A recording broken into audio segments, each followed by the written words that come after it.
Hey guys, Jason here at Birchfield Family Farm, Oxford, Ohio. Grass-fed Red Devon cattle, St Croix sheep, chickens, pigs in a rotational grazing system. Good word today, Psalm 118. This is the day that the Lord has made. We will rejoice and be glad in it. This is the final day of Stockpile. Guys, I just opened the fence. I feel like I owed it to you. To show you what was going on here. It's a minus 9 degrees out here right now with the wind chill. And look at these guys. I'll flip this camera around and show you. This is day 80, guys. Day 80 of Stockpile Grazing here. This is it. I'm trying to get this in before the storm. Okay, so that's where we were. You can kind of see I had that fence coming up this way. That last video we did, I believe we were on that triangle. That might have been video before last. I can't remember. Yesterday we were grazing this triangle here. Okay, and then they kind of go up that way. They've got the barn to tuck out of the wind and stuff. But all I had to do was walk over here. Okay, and everybody followed me over. I just cannot emphasize enough the hardiness of these animals. I mean, minus 9, you know, I don't see anybody with a hunched back, you know, like they're cold or they can't handle it. This garbage that your animals need hay all winter long, okay, just not true. I guess it depends on what kind of animals you have and the extent to which they're being babied. Right? I mean, you take chickens, and I can tell you firsthand, you put a heater on chickens, and then you take that heater off in extreme cold, and they will die. Whereas if you never put the heater on them in the first place, they're just fine. And you can see this stuff we're grazing here. Still got some green down in there, mostly brown though. But these guys they're loving this. We're trying to get this graze in here before the storm. So it's we're coming up on about noon here Saturday, and looks like the storm's going to hit us here this afternoon, going through the evening, and then tomorrow's going to be rough. So we need to want to get this last graze in, get some good stuff in them here. My fence didn't reach all the way to the end here, so we do have a little section back here that we'll forego for now. But we did not end up grazing that windmill paddock. Okay. Anyhow, these guys are out here doing it to it.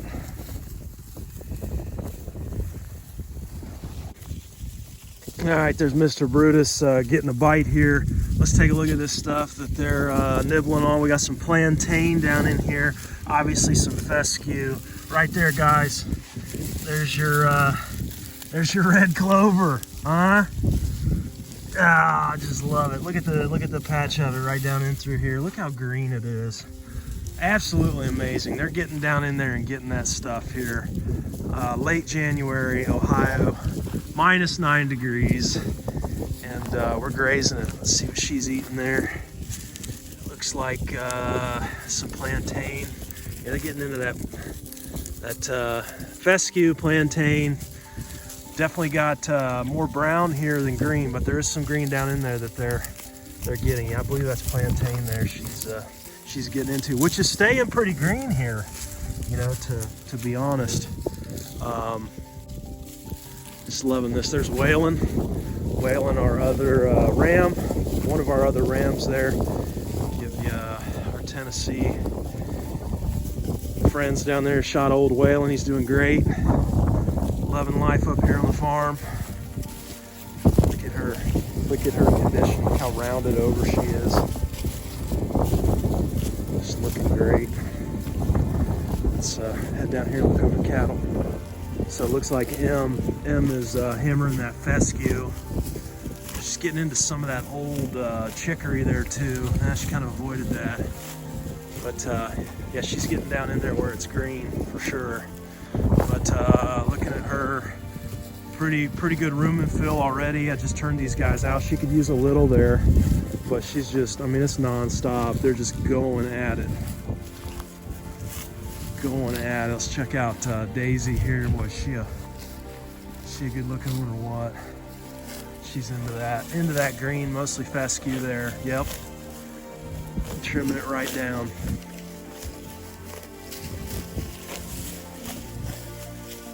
It's like some dried spent leaves in here as well from some of the wooded areas where the leaves have blown over. I noticed when we were grazing back along that fence row, there was a few Osage orange trees. I noticed they really loved the Osage orange leaves for whatever reason, and then also the pods, the honey locust pods. We had some honey locust trees. We've got those back there. They do have the thorns, but those pods were dropping, and the sheep especially just love those pods.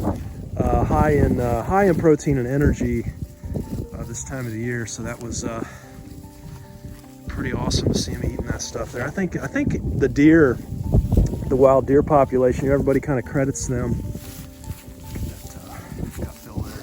Everybody credits the deer with, they eat the row crop, corn and beans and stuff. But I think a lot of it in the fall is those honey locust pods they're getting back there too in the woods. That's helping them out a lot.